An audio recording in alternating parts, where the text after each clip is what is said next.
N മരുമകൻ ആൻ്റണിക്കിഷ്ടം തൈര് സാദം. തൈര് സാദം കുടിക്കുന്ന ആൻ്റണിയെ ഓർത്ത് വളരെ വികാരാവേശത്തോടെയും സന്തോഷത്തോടെയും മേനക ചേച്ചി സംസാരിച്ചത് ഇന്ന് ചാനലിലൊക്കെ വാർത്തയായി. ഒരുപക്ഷെ മേനക ചേച്ചി സാഹോദര്യത്തോടെ തൈര് സ്വാദത്തിൻ്റെ ഏറ്റവും തൈരണിഞ്ഞ കഥകൾ പറയുമ്പോൾ തൈര് പോലെ തൊട്ടടുത്ത് ഇത് കേട്ടുകൊണ്ട് സുരേഷ് കുമാർ അണ്ണനും ഉണ്ടാകും എന്നാണ് വിശ്വാസം. നമ്മുടെ മേനക ചേച്ചിയുടെ മകളെ ആൻ്റണി എന്ന ഒരു ചെറുപ്പക്കാരൻ വളരെ ചെറുപ്പം മുതലേയുള്ള സ്നേഹത്തിൻ്റെ ഭാഗമായി കീർത്തി സുരേഷിനെ കെട്ടിയ വാർത്ത വന്നിരുന്നു. സ്വതന്ത്രമായ വിശ്വാസത്തോടെയും സ്നേഹത്തോടെയും ഇഷ്ടത്തോടെയും ബാല്യകാലം മുതൽ അവരുടെ സ്നേഹം സാർത്ഥകമാക്കിയതിന് ഭയങ്കര സന്തോഷവും അഭിനന്ദനവും അവർക്ക് ദീർഘായുസ്സും ഐശ്വര്യവുമൊക്കെ ഞാനും നേരുന്നുണ്ട്.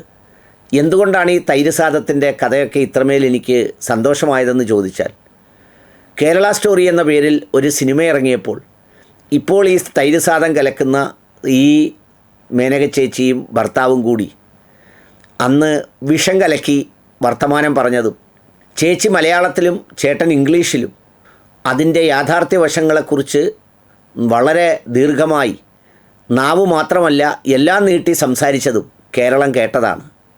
ആ സംസാരിച്ചതിൻ്റെ ലക്ഷ്യം ഇവിടുത്തെ ബുദ്ധിമാന്ദ്യം സംഭവിച്ച മാനസിക വെല്ലുവിളി നേരിടുന്ന കുട്ടികൾ പോലും അതിൻ്റെ കഥയുടെ തീമോ തിരക്കഥയോ അതിലെ സംഭവങ്ങളോ എണ്ണങ്ങളോ ഒന്നും ഒരു യാഥാർത്ഥ്യബോധത്തിന് നിരക്കുന്നതല്ലെന്നറിയാമെങ്കിലും അവിടെ ചെന്ന് നിന്ന് വലിയ നീളത്തിൽ മനുഷ്യ മനസ്സുകളിൽ വിഷം കലക്കാൻ വേണ്ടി ഏറ്റവും വൃത്തികേട് സംസാരിച്ച ആളാണ് ഈ സുരേഷ് കുമാർ എന്ന് പറയുന്ന ആൾ.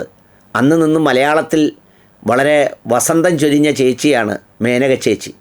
പണ്ട് ഒരുപാട് ശങ്കരേട്ടൻ്റെയും മേനക ചേച്ചിയുടെയും ഒക്കെ പടം കണ്ട് വിജയിപ്പിക്കാൻ വേണ്ടി കയ്യിലിരുന്ന വല്ലതും കൊതിയുള്ള ബോണ്ട വാങ്ങിച്ച് തിന്നാതെ കാശ് കൊടുത്തു പോയി കണ്ട മലയാളി പ്രേക്ഷകരാണ് ഞങ്ങളെപ്പോലുള്ളവരൊക്കെ.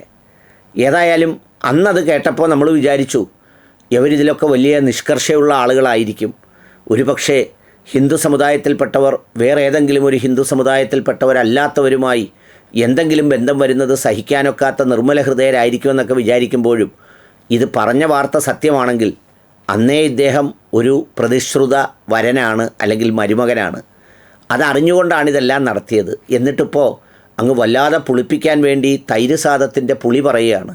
കാരണം വളരെ കടുത്ത ഹിന്ദുമത വിശ്വാസികളായ ചിലരൊക്കെ ഇതിൽ വ്യത്യസ്തമായ അഭിപ്രായം പ്രകടിപ്പിച്ചതുകൊണ്ട് മരുമകൻ തൈര് സാദം മാത്രമേ കഴിക്കൂ എന്നുള്ളതാണ് പറഞ്ഞത്. അതുകൊണ്ട് മനോരമ പെട്ടെന്ന് തന്നെ ഇത് കവർ ചെയ്തു.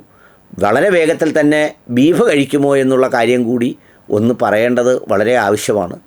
ഏതായാലും തൈര് സാദം ഇപ്പോൾ മരുമോൻ കഴിക്കുന്ന കാര്യം പറഞ്ഞ് സന്തോഷിക്കുന്ന ഇരുവരും കേരളത്തിലെ മനുഷ്യരെ വിഷം കലക്കി അത് കുടിപ്പിച്ച് കൊല്ലാനായി നിങ്ങളുടെ ബ്രാൻഡ് നെയിം ഉപയോഗിക്കരുത് എന്നുള്ളൊരു അഭ്യർത്ഥനയുണ്ട്. നിങ്ങളുടെ മോളും മരുമകനും എങ്ങനെ ജീവിക്കുന്നോ അതുപോലെ ജീവിക്കാൻ ആഗ്രഹിക്കുന്ന ഒരുപാട് ആളുകൾ നമ്മുടെ സമൂഹത്തിലുണ്ടാവും. അവരന്നേരം എങ്ങനെയെങ്കിലും ജീവിച്ചോട്ടെ.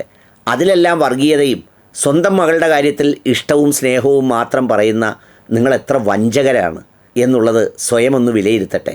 എന്നിട്ട് രണ്ടുപേരും തൈര് സാദം കുടിക്കൂ.